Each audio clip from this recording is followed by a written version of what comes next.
Hey art friends, today we are working on part 2 of our fall tree project. For part 1, we drew and focused on a realistic tree. So we started with the letter Y, real large in the middle to make our tree. And then we decided that it was a little too skinny, so we added thickness to it and we made the trunk wider and the branches wider. Next, we added more letter Ys to look like smaller branches coming off. If you only had a pencil yesterday, that was what you could work on, was nicely drawing your tree to the best of your ability, and that's all you needed to do. If you wanted to continue with other art supplies you had, you could color in your tree. I chose to use oil pastels. I was using these Crayola oil pastels that are really creamy. You could have used colored pencil, you could have used crayon if you wanted to, or like I said, you could have just used your pencil. After I colored in my project with oil pastel, I decided to paint the background with watercolor paint.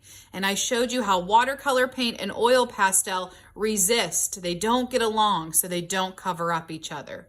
But I also gave you the option that if you wanted to work on your background in crayon, in more oil pastel, pencil, or if you wanted to leave it empty, you could.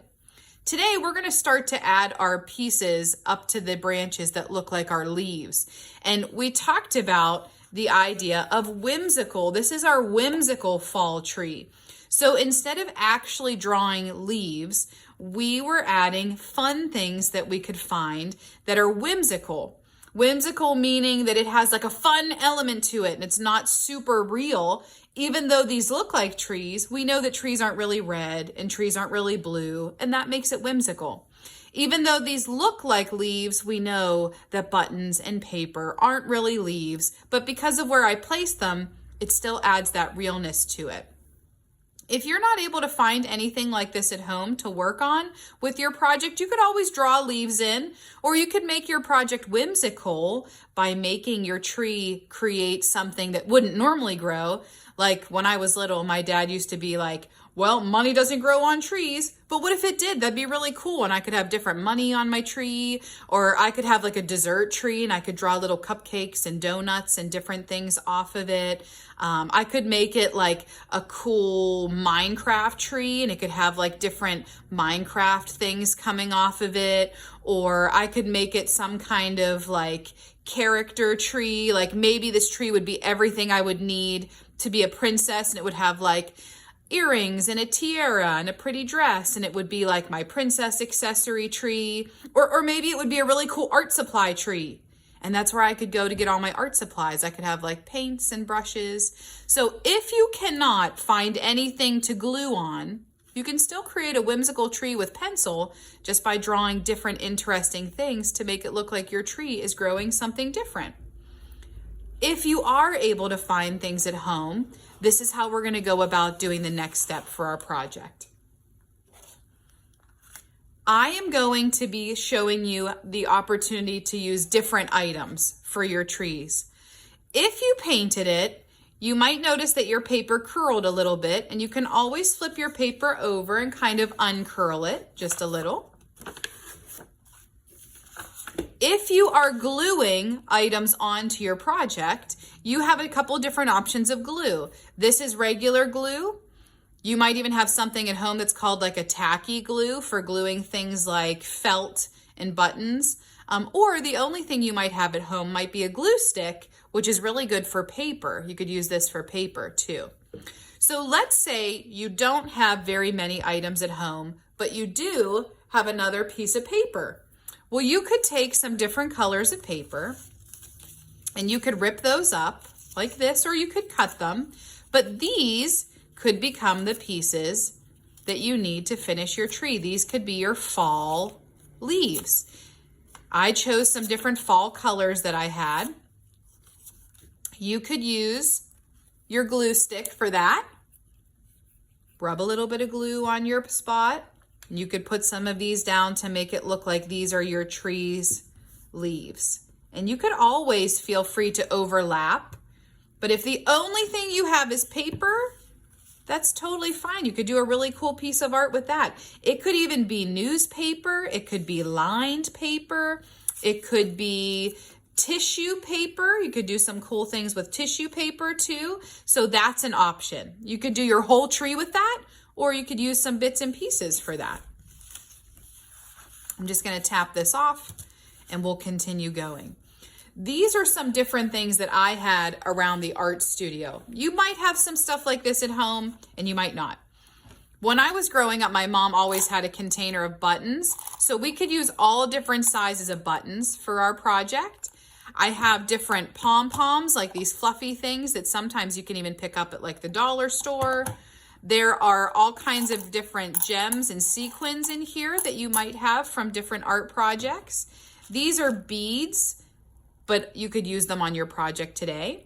And then these are little glitter sequins. You could even use glitter if you wanted to, or these sequins. You just have to put your glue down first and stick them on.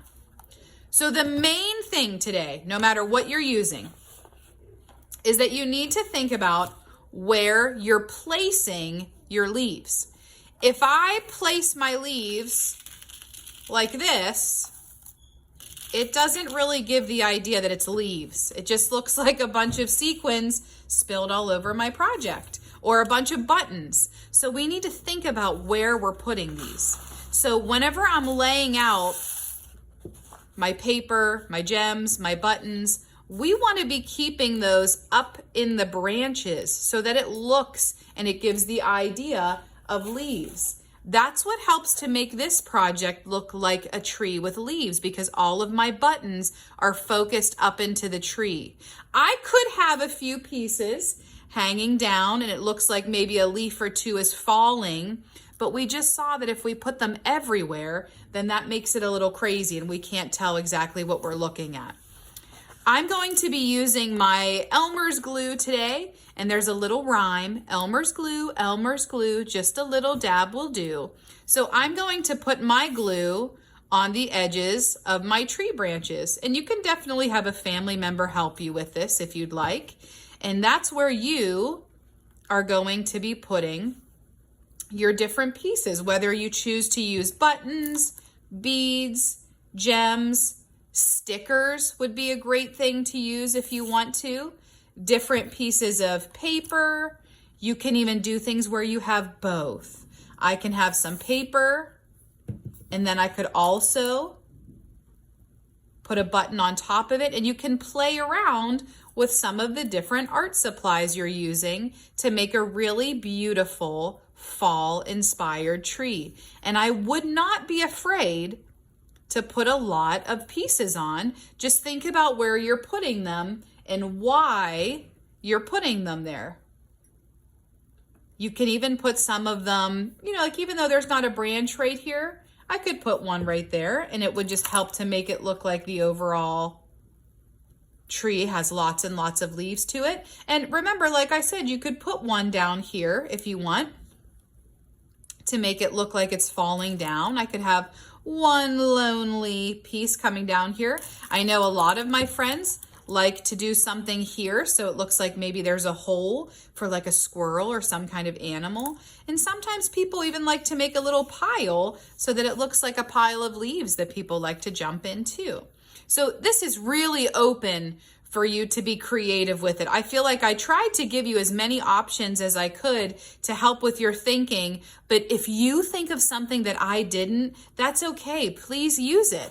I even found this at our house. It must have been something that was used for like an art project at some point. And even though it doesn't really look like something you would think of for a tree, I could always put that down first, put a few buttons on top of it, and it starts to be a really neat creative piece. Or someone might even put it up here to make it look like the sun. So you have so many options. I can't wait to see these when they're all finished. But be creative. That's the best part about art, is the idea that you can be creative. And especially with this, there's no right or wrong. It's up to you to make those choices.